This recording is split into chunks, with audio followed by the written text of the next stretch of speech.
여러분, 왕좌라는 말을 들어보셨나요?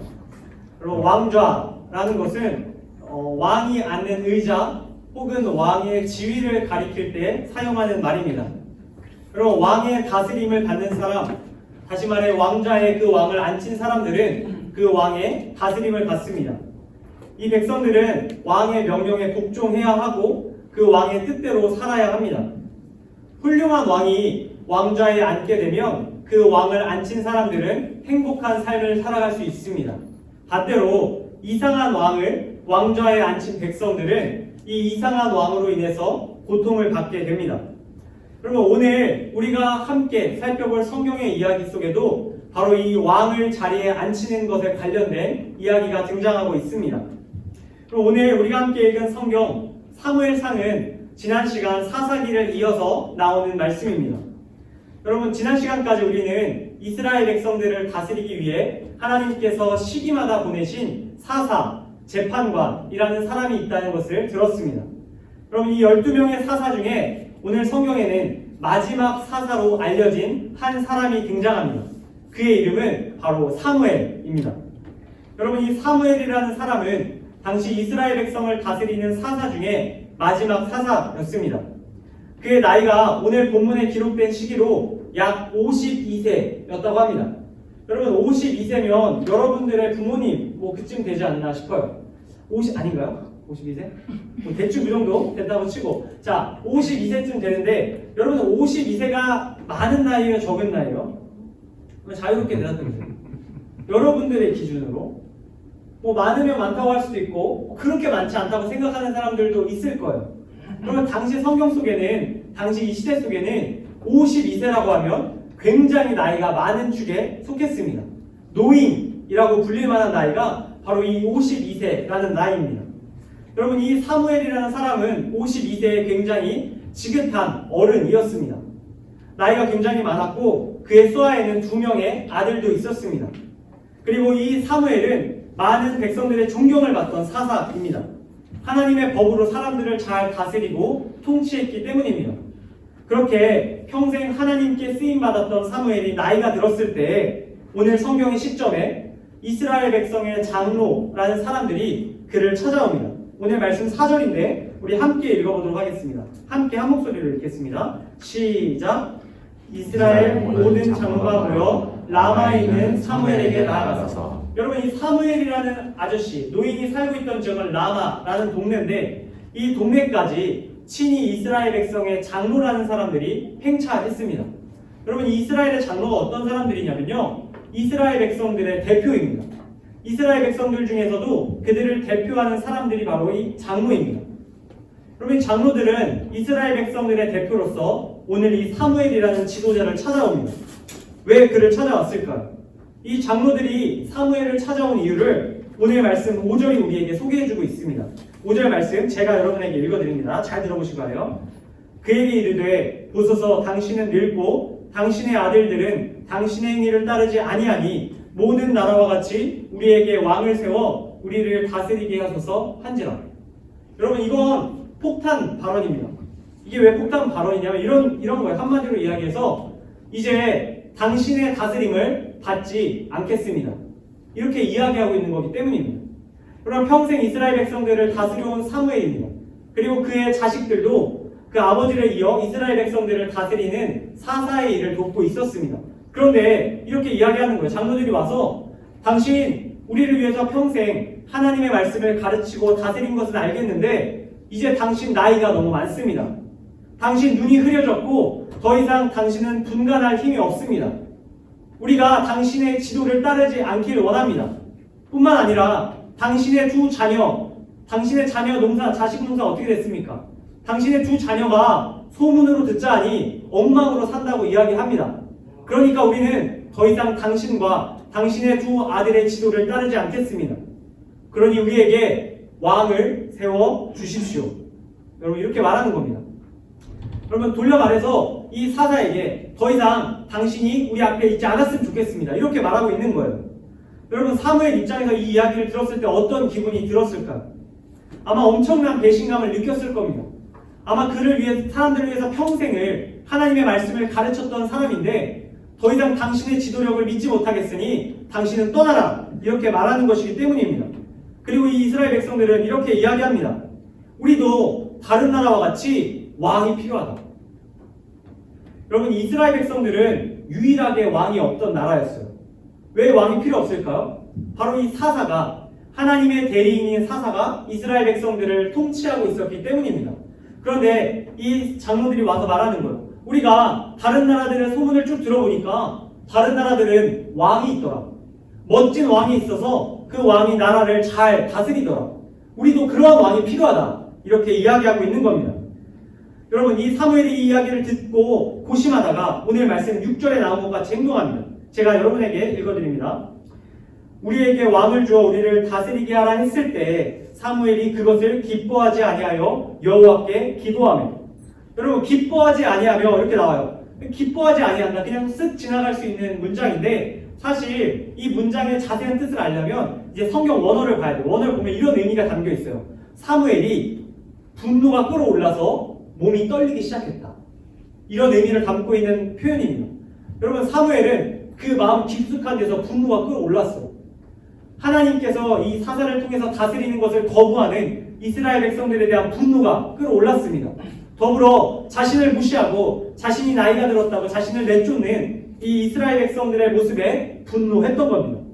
그런데 여기서 성숙한 모습을 보여줘요. 분노하고 이 사람들한테 쏘아붙일 수도 있었는데 사무엘은 그렇게 하지 않습니다. 사무엘은 무엇을 했을까요? 마지막에 뭘 했대요? 6절 마지막에 누구에게 기도하며? 여호와께. 여러분, 이 사무엘의 특별한 점은 분노가 날 때 그걸 사람한테 바로 풀지 않았어요. 그는 어떻게 했냐면요, 기도하러 갔어요. 자기가 나온 이 떨리는 마음을 가지고 하나님 앞에 가서 기도하기 시작합니다. 그리고 하나님 앞에 이러한 상황을 다 낱낱이 이야기합니다. 하나님께서 나를 통해 이스라엘 백성들을 다스리고 계시는데 이제 이스라엘 백성이 내가 필요 없답니다. 하나님이 필요 없답니다. 왕을 세워달라고 합니다. 하나님 어떻게 해야 합니까? 이렇게 기도했던 겁니다. 하나님께 이렇게 기도하니까 하나님께서 사무엘에게 이렇게 이야기하십니다. 그들이 너를 버린 것이 아니라 나를 버린 것이다. 그들이 너를 못 믿어서 그러는 것이 아니라 나를 못 믿어서 그러는 것이다. 그들이 하나님이 아닌 다른 세상의 왕을 세우고 싶어서 그러는 것이다. 너는 너무 좌절하지 말고 낙심하지 말라. 이렇게 말씀합니다. 여러분, 이스라엘 백성들은 왕을 원했습니다. 그들의 인생의 가장 중요한 자리에 그 왕좌에 멋진 왕을 앉히고 싶었습니다. 자신들이 준비한 왕좌에 이스라엘 국가에 멋진 인간 왕이 있길 원했습니다. 이방 나라의 왕들과 견주어도 조금도 손색이 없는 어디 놓아도 빠지지 않는 그런 훌륭한 왕을 원했습니다. 그리고 그 왕이 그들의 국가의 왕이 되었을 때 그들은 행복한 삶을 살 수 있을 것이라고 생각했습니다. 다른 나라보다 부강한 나라가 되고 더 높은 지위에 있고 더 안정을 누릴 수 있을 것이라고 생각했던 것입니다. 외세의 침략으로부터 나라를 지켜낼 힘이 여기 세워질 새로운 왕에게 있고 그들을 행복하게 해주고 평안하게 해줄 왕이 바로 이제 세워질 왕이라고 믿었던 것입니다. 여러분, 이스라엘 백성들의 입장에서 정말 100번 양보해서 그들의 입장에서 한번 생각해 보았어요. 여러분, 그들의 입장에서 생각해 보니까 불안할 만합니다. 주위를 다 둘러보아도 다 왕이 있기 때문입니다. 하나같이 왕을 가지고 그 왕을 바라보며 살아가는 사람들이 많이 있었기 때문입니다. 모두가 멋진 왕 한 명씩 세워놓고 승승장구하는 것처럼 보였거든요. 이스라엘만 번듯한 왕이 없어서 지금 고생하고 있는 것처럼 보였던 겁니다. 그래서 이스라엘 장로들이 모여서 사무엘에게 이렇게 이야기를 꺼낸 겁니다. 우리에게도 왕이 필요하다. 이렇게 말입니다. 여러분, 이 장로들의 요청은 이스라엘 백성들 모두의 요청이며 모든 세상 사람들의 요청입니다. 바로 그 왕이 자신들의 왕이 되기를, 세상의 어떠한 것이 우리의 왕이 되기를 바라는 이스라엘 백성들의 마음이었던 것입니다. 여러분, 왕이 없던 그때 자기 소견대로 행하던 사람들이 자기 뜻대로 살아가다 안 되니까 왕을 구했던 것입니다. 여러분, 우리는 어떻습니까? 여러분, 우리도 사실 지금 사사시대를 살고 있습니다. 우리 중에 많은 사람들이 왕이 없는 그때를 살고 있습니다. 자기를 왕으로 삼고 이 세상을 살아가는 사람들이 많이 있다는 뜻입니다. 자기 소견에 오른 대로 내가 내 인생의 주인이 되고 왕이 되어서 내 삶을 살아가는 사람들이 있습니다. 그렇게 삶을 살아가다 보면 결론이 나옵니다. 내가 왕이 되어서는 행복할 수 없구나. 내가 왕이 되면 망할 수밖에 없구나. 이것을 깨닫습니다. 그렇게 깨닫는 것까지는 좋은데 깨달은 사람들이 이제 주위를 둘러보기 시작합니다. 내가 아니라 나를 다스려줄 진짜 왕이 어디 있는가 찾기 시작합니다. 그리고 엉뚱한 왕을 찾습니다. 우리가 생각할 수 있는 수많은 왕들, 돈과 또 물질과 명예와 그 밖에 다른 것들을 우리의 왕으로 삼고자 합니다. 내 삶을 더 나은 삶이 되게 해줄 것이라고 믿는 그 다른 왕을 우리는 우리의 왕좌에 앉히기를 원하는 것입니다. 여러분, 우리는 누구나 이러한 유혹에 빠질 수 있습니다. 어린아이건 나이가 많은 사람이건 간에 모두 이런 유혹에 빠질 수 있습니다. 우리는 한 사람도 빠짐없이 이 세상의 근사한 그 무엇을 바라보며 그것이 내 삶을 다스려주기를 바랄 수 있다는 뜻입니다. 나도 모르는 사이에 수많은 왕을 내 왕의 자리에 앉히며 우리는 그 왕을 섬기며 살아갑니다. 그렇게 세상의 왕들을 섬기고 그 왕들에게 다스림을 받으며 만족해야겠다 생각합니다. 여러분, 이런 이스라엘 백성들의 터무니없는 요청에 하나님께서 오늘 어떻게 반응하셨을까요? 오늘 말씀 22절 상반절에 그 답이 나와 있습니다. 우리 함께 22절 상반절 말씀, 마지막 말씀을 함께 읽도록 하겠습니다. 함께 읽습니다. 시작. 여호와께서 사무엘에게 이르시되 그들의 말을 들어 왕을 세우라 하시니. 여러분, 배은망덕하고 정말 무지하기 짝이 없는 이 이스라엘 백성들을 향해 하나님께서 뜻밖의 이야기를 들려주십니다. 사무엘에게 이렇게 말씀하십니다. 너 이스라엘 백성들이 이야기하는 그 요구를 들어주어라. 이스라엘 백성들의 요구대로 다른 왕을 세워주어라. 이렇게 말씀하십니다. 여러분, 하나님께서 어떤 마음으로 이런 얘기를 하시는 걸까요? 한번 망해보라고, 한번 그들이 원하는 다른 왕을 한번 섬겨보라고 그렇게 말씀하시는 걸까요? 아닙니다. 하나님께서는 이스라엘 백성들을 다른 왕에게 맡기길 원하지 않으셨습니다. 그럼에도 다른 왕을 세워주시라고 말씀하신 것은 하나님이 그 왕을 통해 다시 이스라엘 백성들을 다스리기 원하셨기 때문입니다. 여러분들 다 알다시피 이렇게 이스라엘 백성의 첫 번째 왕 사울이 세워집니다. 그리고 그 이후에 다윗, 솔로몬, 그 후에도 하나님께서 수많은 왕들을 직접 세우십니다. 그리고 그 왕들을 통해서 대리로 이스라엘 백성들을 통치하십니다. 이스라엘 백성들은 하나님이 자신들을 다스리신다고 생각하지 못했습니다. 그러나 하나님은 그들을 다스리시겠다고 생각하고 계신 겁니다. 이스라엘 백성들이 하나님의 통치를 거부하는 그때에도 하나님께서는 그들을 통치하시고 그들에게 평안을, 그들에게 행복을, 그들에게 만족을 주길 원하셨던 것입니다. 그들이 끝까지 하나님의 백성으로 살아갈 수 있도록 그들은 배신하지만 하나님께서 그들의 손목을 붙잡고 계셨던 것입니다. 사랑하는 고등부 형제자매 여러분, 바로 그 하나님께서 이스라엘 백성들을 버리지 않은 하나님께서 오늘 우리들의 왕이 되길 원하십니다. 비록 우리가 하나님이 아닌 다른 왕을 우리 삶의 왕좌에 앉히고 살아갈 때에도 하나님께서는 우리에게 말씀하십니다. 내가 그 왕 뒤에서 너를 다스리기를 원한다 말씀하고 계십니다. 다른 왕의 다스림을 구하며 그 왕으로 만족하는 우리들에게 더 큰 왕, 진정한 왕, 바로 하나님이 계시다. 오늘 이 말씀을 통해 이야기하고 계신 겁니다. 바라기는 저와 여러분 모두가 우리의 진정한 왕, 우리를 제대로 다스려 주실 수 있는 그 여호와 하나님만을 우리의 참 왕으로 여길 수 있기를 축복합니다. 여러분, 제가 여러분에게 미리 양해를 하나 구하고 한 가지 좀 이상한 짓을 하겠습니다. 자, 그리고 제가 오기 전에 잠깐 만든 종이 비행기인데요. 제가 여러분 쪽으로 날릴 거예요. 근데 안 맞도록 날릴 거지만 혹시 맞으면 용서해 주기 바랍니다. 자, 제가 최대한 멀리 날려볼게요. 오, 저 정도 왔습니다. 자, 보니까 한 3m 정도 간 것 같아요. 여러분, 제가 날린 비행기 한 3m 정도 날았다고 칩시다. 제가 어저께 영상을 하나 봤는데 세계 종이 비행기 멀리 날리기 대회가 있어요. 들어보셨어요? 우리 멀리 날리기 대회가 있는데 이제 한 호주의 어떤 남성분이 날린다고 몇 미터를 날렸게요? 저는 한 3m 날렸는데 한 몇 미터 날렸을 것 같아요? 61m를 날립니다. 61m. 여러분, 이 종이 비행기 같은 종이로 만든 비행기인데 누구는 3m, 기껏해 한 5m 날립니다. 그런데 그 사람은 61m를 날리는 거예요. 여러분, 누구 손에 들려 있느냐에 따라서 같은 종이 비행기도 날아가는 거리가 달라집니다.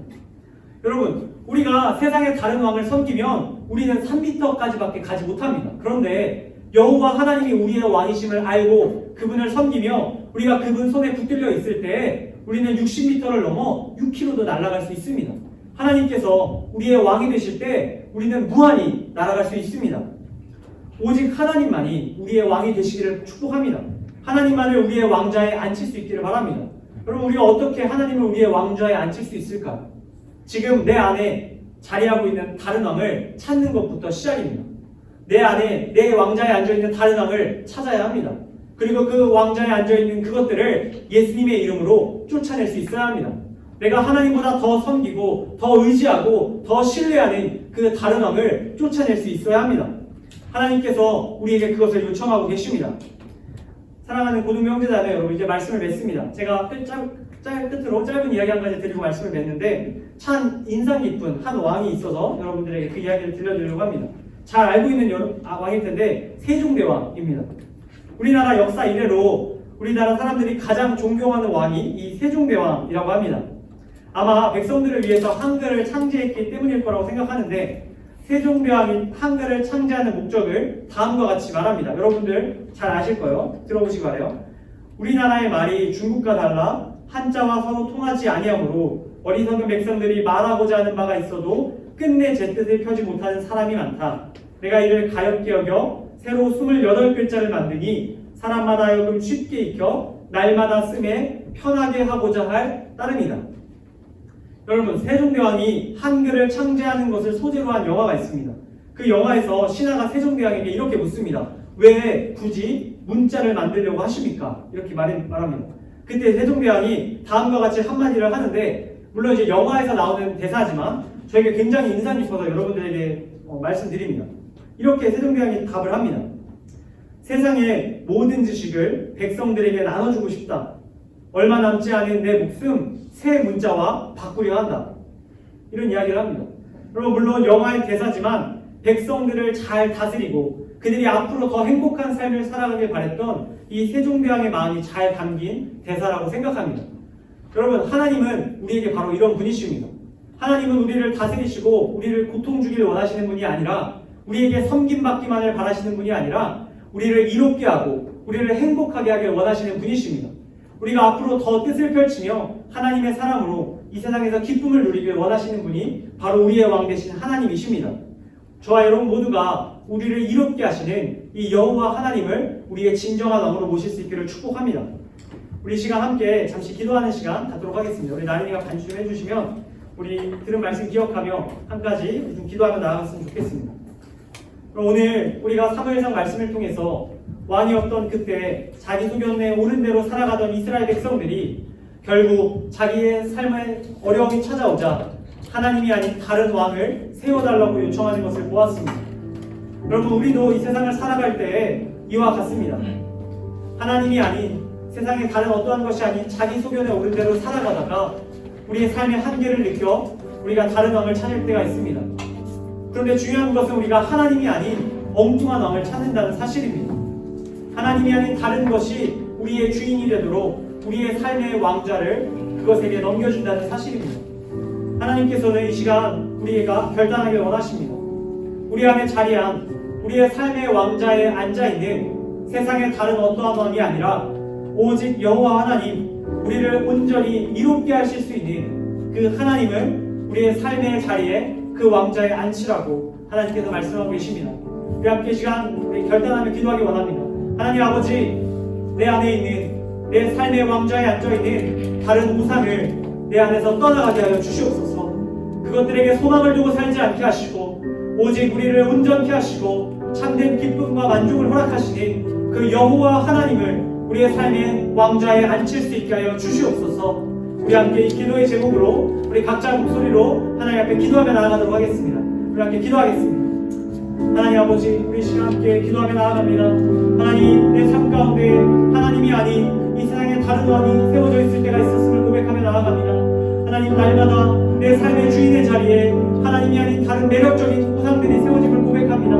하나님, 그러한 것들이 내 삶의 자리에 자리할 때 하나님, 우리가 그것들을 깨닫게 하시고 하나님, 그 왕좌에서 그것들을 내어 쫓기를 원합니다. 하나님께서 우리 한 명 한 명의 마음속에 오늘 이 말씀을 기억하게 하시며 우리를 변함없이 다스리기를 원하시니, 우리를 늘 돌보기를 원하시니 그 하나님을 기억하며 그 자리를 하나님께 내어드릴 수 있게 하시길 원합니다. 하나님, 이 세상 살아가며 우리를 유혹하는 수많은 우상들이 있습니다. 우리의 삶을 당장 이롭게 할 것 같은 많은 우상들이 있습니다. 주변 사람들에 비해서 정말 우리가 갖지 못한 것들이 우리에게 우상처럼 다가올 오직 하나님만을 바랄 수 있게 하시고 하나님만을 기대할 수 있게 하시며 하나님만을 신뢰할 수 있게 하시길 원합니다. 오직 하나님께 의지할 때 우리가 하나님의 뜻을 펼치며 멀리 날아가는 자를 이룰 수 있을 줄로 믿습니다. 우리의 힘으로 할 수 없는 것들 하나님이 우리의 왕이 되실 때 우리가 능히 할 수 있음을 고백하며 나아갑니다. 하나님 아버지 우리를 붙들어 주시고 우리를 다스려 주시고 변함없이 우리를 인도해 주시고 간절히 원합니다. 하나님 믿음으로 결단하는 우리 아들 되게 하시고 이 세상 가운데 구별된 자로 살아갈 수 있도록 하나님 도와주시기를 간절히 원합니다. 제가 마침 기도하고 우리 마치도록 하겠습니다. 다 같이 기도드리겠습니다. 하나님 아버지, 오늘 저희에게 주신 사무엘상 말씀을 통해서 이스라엘 백성들이 하나님이 아닌 다른 왕을 세우길 원했음을 알게 되었습니다. 오늘 말씀 속 이스라엘 백성들의 모습 속에서 저희의 모습을 발견합니다. 주님, 저희를 불쌍히 여겨주시고 들은 말씀 기억하며 우리의 삶의 왕좌에 오직 하나님만 보시며 살아가는 한 사람 한 사람 되게 하여 주시옵소서. 주신 말씀에 감사드리며 거룩하신 예수님의 이름으로 기도드립니다. 아멘.